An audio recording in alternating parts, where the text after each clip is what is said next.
శివుడికి మోహినికి అయ్యప్ప స్వామి పుట్టారు. కానీ పుట్టగానే అయ్యప్ప స్వామిని పంబానది తీరం దగ్గర విడిచిపెట్టి శివుడు తిరిగి కైలాసానికి వెళ్లిపోతారు. అంత దట్టమైన అడవిలో ఉన్న చిన్న పిల్లవాడిని కాపాడడం కోసం అడవి పులులు అయ్యప్ప స్వామి చుట్టూరా చేరి రక్షణగా ఉంటాయి. అయితే పందల దేశానికి రాజు అయిన రాజశేఖరుడు అదే అడవికి వేటకని వచ్చి తిరిగి వెళ్తూ ఉన్నప్పుడు ఒక చిన్న పిల్లవాడి ఏడుపు శబ్దం వినిపిస్తుంది. దాంతో అయ్యప్ప స్వామిని చూసిన రాజశేఖరుడు చాలా సంతోషపడతాడు. ఎందుకు అంటే తనకి ఎప్పటినుంచో పిల్లలేరు కాబట్టి. కానీ అలా అడవి మధ్యలో కనిపించిన ఆ పిల్లవాడిని తను తీసుకువెళ్లి పెంచడం మంచిదా కాదా అని తను ఆలోచిస్తూ ఉంటాడు. సరిగ్గా అప్పుడే ఒక సాధువు వచ్చి, ఈ పిల్లవాడి పేరు మణికంఠుడు, ఇతను నీ వంశానికే ఎంతో కీర్తి ప్రతిష్టలు తీసుకువస్తాడు, కాబట్టి ఈ పిల్లవాడిని తీసుకువెళ్లి పెంచుకో. దీనికి 12 సంవత్సరాలు నిండిన తర్వాత ఇతను ఎవరు అని నీకే తెలుస్తుంది అని చెప్పడంతో రాజు ఎంతో సంతోషించి మణికంఠుడిని తీసుకుని తన రథం ఎక్కి రాజ్యం వైపుగా బయలుదేరాడు. ఈ కథలో ముందుకు వెళ్లే ముందు ఒక్క క్షణం పాజ్ చేసి ఈ వీడియోకి ఒక లైక్ చేయండి. అలాగే అయ్యప్ప స్వామికి జై అని కామెంట్ చేయండి. మన ధర్మాన్ని మనం గౌరవించడానికి ఎప్పుడూ సిగ్గుపడకూడదు. కాబట్టి సగర్వంగా మీరు ఈ వీడియోని మీకు తెలిసిన వాళ్ళకి షేర్ చేయండి. మీరు లైక్ ఇంకా కామెంట్ చేయడం వల్ల ఈ వీడియో మరికొన్ని మందికి వెళ్తుంది.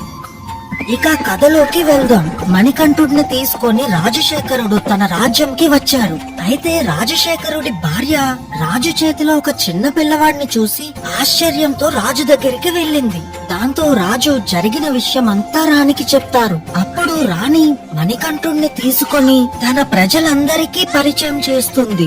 అయ్యప్ప స్వామి వచ్చిన వేళ విశేషంతో రాజ్యం అంతా సిరి సంపదలతో వర్ధిల్లుతూ ఉంటుంది. వర్షాలు బాగా పడి పంటలు మంచిగా పండుతాయి. అలా రోజులు గడుస్తూ ఉన్న కొద్దీ రాజుకి రాణికి మణికంఠుడి మీద ప్రేమ చాలా పెరుగుతూ ఉంటుంది. కొన్ని రోజులకి రాణి గర్భవతి అయ్యి ఒక కొడుకు పుడతాడు. ఆ కొడుకు పేరు రాజరాజుడు. అయితే వాళ్ళకి సొంత కొడుకు పుట్టినా సరే మణికంఠుడి మీదే ప్రేమ ఎక్కువగా ఉంటుంది. మణికంఠుడి విద్యాభ్యాసం చేయడం కోసం ఒక గురుకులానికి పంపిస్తారు. ఆ గురుకులంలో మణికంఠుడు పురాణాలు వేదాలు చదివి అస్త్ర శస్త్రాలని నేర్చుకుంటాడు. మణికంఠుడు గురువు ఇతను సామాన్య మనిషి కాదు, దైవ స్వరూపుడు అని అర్థం చేసుకుంటారు. కానీ అది ఎప్పుడు బయటకి చూపించారు. 2 సంవత్సరాలలోనే మణికంఠుడు గురువు దగ్గర అన్ని విద్యల్ని నేర్చుకొని గురువుకి గురుదక్షిణ ఏమివ్వాలో అని అడుగుతాడు. అయితే ఆ గురువుకి ఉన్న కొడుకు చిన్నప్పటి నుంచే గుడ్డివాడు ఇంకా మూగవాడు కూడా.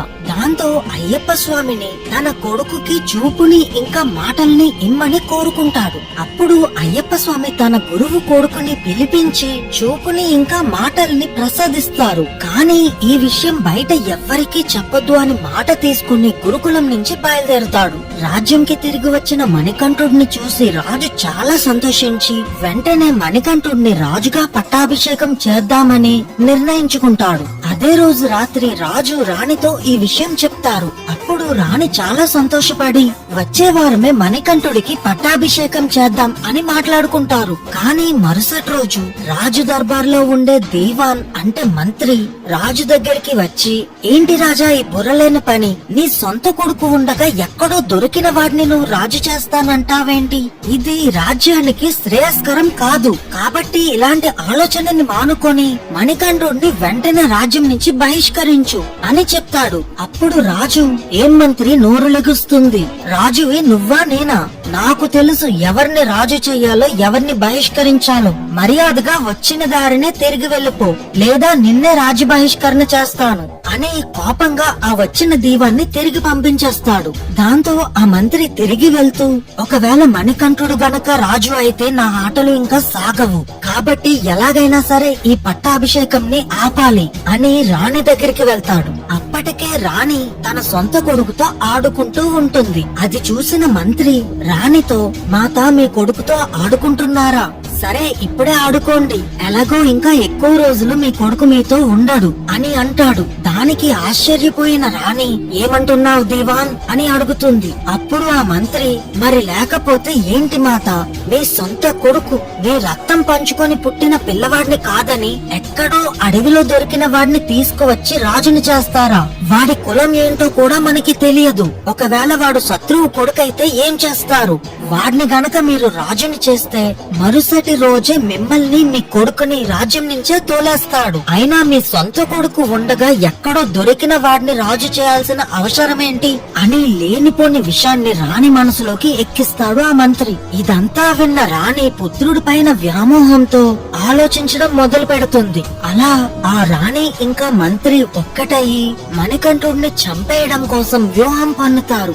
వాళ్ళ వ్యూహం ప్రకారం ఆ మంత్రి వెళ్లి ఒక మంత్రగాడిని తీసుకువచ్చి మణికంఠుడి పైనే క్షుద్ర ప్రయోగం చేపిస్తారు. దాంతో మణికంఠుడు అనారోగ్యంతో మంచాన్న పడతాడు. మణికంఠుడు దైవ స్వరూపుడే అయినా మహేషిని సంహరించాలి అంటే 12 సంవత్సరాల పాటు సాధారణ మానవుడిలాగా ఉండి ఎలాంటి మహిమలు ఉపయోగించకూడదు. కాబట్టి మణికంఠుడి ఆరోగ్యం రోజు రోజుకి క్షీణిస్తూ చావుకి దగ్గరగా వెళ్తాడు. ఆ సమయంలో ధన్వంతరి ఒక వైద్యుడి రూపంలో వీళ్ళ ఆస్థానంకి వచ్చి అయ్యప్ప స్వామిని కాపాడుతారు. అలా మంత్రి వేసిన మొదటి పథకం విఫలమవుతుంది. దాంతో మణికంఠుడిని ఎలాగైనా సరే చంపాలి అని మంత్రి చాలా ప్రయత్నిస్తూ ఉంటాడు. కానీ రాజు మాత్రం మణికంఠుడిని విడిచిపెట్టి ఒక్క నిమిషం కూడా దూరంగా వెళ్ళాడు. రాజు పక్కనే ఉంటే మంత్రి ఏమీ చేయలేడు కాబట్టి ఒక ముఖ్యమైన పని ఉంది, దానికి రాజు ఖచ్చితంగా వెళ్ళాలి అని మంత్రి ఆ రాజుకి అబద్ధం చెప్పి మణికంఠుడి నుంచి దూరంగా పంపిస్తాడు. అలా రాజు దూరంగా వెళ్ళగానే మంత్రి మణికంఠుడు తినే అన్నంలో విషం కలిపి తినిపిస్తాడు. రెండవసారి మణికంఠుడు చనిపోబోతుంటే శివుడు అయ్యప్ప స్వామి శరీరంలో ఉన్న విషాన్ని తీసుకొని మణికంఠుడిని బ్రతికిస్తారు. ఇలా 2 సార్లు వేసిన పథకాలు విఫలమవ్వడంతో మంత్రి ఇంకా ఏమీ స్వయంగా చెయ్యలేడు అని అర్థం చేసుకొని రాణి దగ్గరికి వెళ్లి, మాత, ఆ అయ్యప్పను ఈ రాజ్యంలో ఉన్నంత వరకు మనం ఏమీ చేయలేము. కాబట్టి ఒకే ఒక్క దారి ఉన్నది. మీరు తలనొప్పి అని చెప్పి పడుకొని ఎలాంటి వైద్యం చేసినా మీకు తగ్గలేదు అని చెప్పండి. మిగిలిన కథ నేను చూసుకుంటాను అని అంటాడు. దానికి సరే అని రాణి తలనొప్పి నాటకం మొదలు పెడుతుంది. ఈ విషయం తెలియక రాజు ఎన్నో మంది వైద్యుల్ని పిలిపిస్తాడు. కానీ ఎన్ని మంది వైద్యం చేసినా రాణి తలనొప్పి తగ్గట్లేదు అనే చెప్తుంది. అప్పుడు మంత్రి ఒక మంత్రగాడిని పిలిపించి రాణికి నయం అవ్వాలి అంటే అడవి నుంచి పులి పాలు తెస్తేనే సరవుతుంది, లేకపోతే రాణి త్వరలోనే చనిపోతుంది అని చెప్పిస్తాడు. దాంతో రాజు అడవికి వెళ్లి పులి యొక్క పాలు తెచ్చిన వాళ్ళకి తన అర్ధరాజ్యం ఇస్తానని ప్రకటిస్తాడు. ఎన్నో మంది వీరులు వెళ్లి ప్రయత్నిస్తారు. కానీ అలా అడవిలోకి వెళ్లిన ఎవ్వరూ కూడా తిరిగి రాలేదు. దాంతో రాజు ఇంకా తన రాణి చనిపోతుంది అని నిర్ణయించుకొని ఏడుస్తూ ఉంటాడు. ఆ సమయంలో మణికంఠుడు నేను వెళ్లి పులిపాలు తెస్తాను అని చెప్తాడు. కానీ రాజు అంత చిన్న పిల్లవాడిని అడవికి పంపించడానికి అస్సలు ఒప్పుకోడు. కానీ మణికంఠుడు బ్రతిమలాడడంతో రాజు సరే అని ఒప్పుకుంటాడు. మరుసటి రోజు తెల్లవారు అయ్యప్ప స్వామి తన దారిలో ఉపయోగపడతాయి అని ఒక మూటలో నెయ్యి, బెల్లం, బియ్యం ఇంకా కొబ్బరి కురిడి కట్టుకొని బయలుదేరతాడు. ఈ ముడి సరుకులతో పాటు పూజా సామాగ్రిని ఇరుముడి కింద కట్టి అయ్యప్పమాల వేసిన స్వాములు శబరిమలకు వెళ్తున్నప్పుడు తీసుకువెళ్లి మణికంఠుడికి సమర్పిస్తారు. సరే, అంత దట్టమైన అడవిలో అయ్యప్ప స్వామి తన మూటని పట్టుకొని నడుస్తూ ఉంటారు. అంతలో దూరంగా ఉన్న ఒక దట్టమైన పొదల నుంచి ఒక బందిపోటు అయ్యప్ప స్వామి ముందుకు వచ్చి నించుంటాడు. ఆ బందిపోటు అయ్యప్ప స్వామిని దోచుకోవడానికే వస్తాడు. కానీ మణికంఠుడిని చూడగానే తన స్వభావం మారిపోయి అయ్యప్పతో, నిన్ను చూస్తేనే ఎవరు దైవ స్వరూపమని అర్థమవుతుంది, నేను కూడా నీతో పాటే వస్తాను అని అంటాడు. కానీ అయ్యప్ప, త్వరలోనే నన్ను దర్శించుకోవడానికి లక్షల్లో భక్తులు వస్తారు. వాళ్ళకి ఈ అడవిలో ఉన్నంత వరకు వాళ్ళ రక్షణ బాధ్యత నీదే. కాబట్టి నువ్వు ఇక్కడే ఉండి వాళ్ళని కాపాడుతూ ఉండు అని ఆ బందిపోటుకి ఆశీర్వదించి అయ్యప్ప స్వామి తిరిగి నడుచుకుంటూ వెళ్లిపోతారు. ఆ దారిలో కనిపించిన బందిపోటే వావర స్వామి. అలా తన దారిలో వెళ్తున్న అయ్యప్ప స్వామికి మహేషి అనే రాక్షసి ఎదురుపడుతుంది.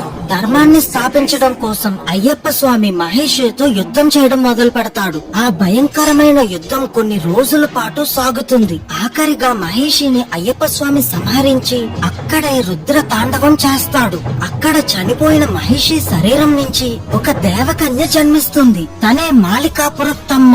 తను అయ్యప్ప స్వామి వీరత్వానికి మెచ్చి అయ్యప్ప స్వామిని ఎలాగైనా వివాహం చేసుకోవాలని ఆశపడుతుంది. కానీ అందుకు అయ్యప్ప స్వామి మాత్రం ఒప్పుకోడు. దాంతో ఎలాగైనా సరే అయ్యప్ప స్వామినే వివాహం చేసుకుంటాను అని మారం చేయడంతో అయ్యప్ప స్వామి ఒక షరతు పెడతారు. ఎప్పుడైతే అయ్యప్ప స్వామి దగ్గరికి కన్యాస్వాములు రారో, అంటే మొదటిసారి మాల వేసిన వాళ్ళు రారో, ఆ రోజే తనని వివాహం చేసుకుంటాను అని మాట ఇస్తాడు. అందుకనే అయ్యప్ప స్వామి మాల వేసుకున్న కన్యాస్వాములు ముందుగా మాలికాపురత్తమ్మ దగ్గరికే వెళ్తారు. అలా మాలికాపురత్తమ్మ అయ్యప్ప స్వామిని వివాహం చేసుకోవడానికి ఇప్పటికీ అదే ప్రదేశంలో ఎదురు చూస్తూ ఉన్నది. మహిషి సంహారం తర్వాత దేవతలందరూ అయ్యప్ప స్వామి దగ్గరికి వచ్చి ఆశీర్వదిస్తారు. కానీ అయ్యప్ప స్వామికి తన రాజ్యంలో ఎదురు చూస్తూ ఉన్న రాజు దగ్గరికి తిరిగి వెళ్లాల్సిన సమయం వచ్చింది. అప్పుడు ఇంద్రుడు ఒక ఆడ పులిగా మారి మిగిలిన దేవతలు పులి పిల్లల్లాగా మారి మణికంఠుడిని తన భుజాన్ని ఎక్కించుకొని మణికంఠుడి రాజ్యానికి తీసుకువెళ్తారు. అలా పులి మీద సవారీ చేస్తూ వస్తున్న మణికంఠుడిని చూసి రాజ్యంలో ప్రజలందరూ ఆశ్చర్యపోతారు. అప్పటికి సరిగ్గా అయ్యప్ప స్వామికి 12 సంవత్సరాలు నిండుతాయి. రాజు దగ్గరికి వెళ్లిన అయ్యప్ప స్వామి పులిపాలు కావాలా అని అడుగుతాడు. కానీ రాజు ఏడుస్తూ అయ్యప్ప స్వామి కాళ్ల మీద పడి, నువ్వు అడవికి వెళ్లిన మరుసటి రోజే రాణికి తలనొప్పి తగ్గిపోయిందంట అని చెప్పి ఇదంతా రాణి చేసిన కుట్ర అయి ఉంటుంది అని గ్రహించి బాధపడుతూ ఉంటాడు. అంతలో అయ్యప్ప స్వామి రాజశేఖరుడికి దొరికినప్పుడు వచ్చిన సాధువు మళ్ళీ ఇప్పుడు ఆ రాజు దగ్గరికి వచ్చి అయ్యప్ప స్వామి ఎవరు అని చెప్తారు. అప్పుడు అయ్యప్ప స్వామి, నేను పుట్టిందే మహేషిని సంహరించడం కోసం, కాబట్టి ఇక్కడ నా పని అయిపోయింది, నేను తిరిగి దేవలోకంకి వెళ్లిపోవాలి అని చెప్పి అడవిలోకి ఒక బాణాన్ని వేస్తాడు. ఆ బాణం పడిన చోటే శబరిమల. అక్కడ నాకు ఆలయాన్ని నిర్మించండి, నేను అక్కడ విగ్రహ రూపంలో ఉండి భక్తులకి దర్శనమిస్తాను అని చెప్పి అదృశ్యమైపోతారు. అలా శివుడికి కొడుకుగా జన్మించి మహేషి అనే రాక్షసుని చంపి ఈ భూమి మీద ధర్మాన్ని 4 కాళ్ల మీద నిలబెట్టిన స్వామి ధర్మసస్థ అయిన అయ్యప్ప స్వామి. అయ్యప్ప స్వామికి ఉండే వేరే పేర్లు ఏంటో తెలిస్తే కామెంట్స్ లో రాయండి. ఈ వీడియోకి లైక్ చేశారు కదా. అందరికీ నమస్కారం. జై హింద్.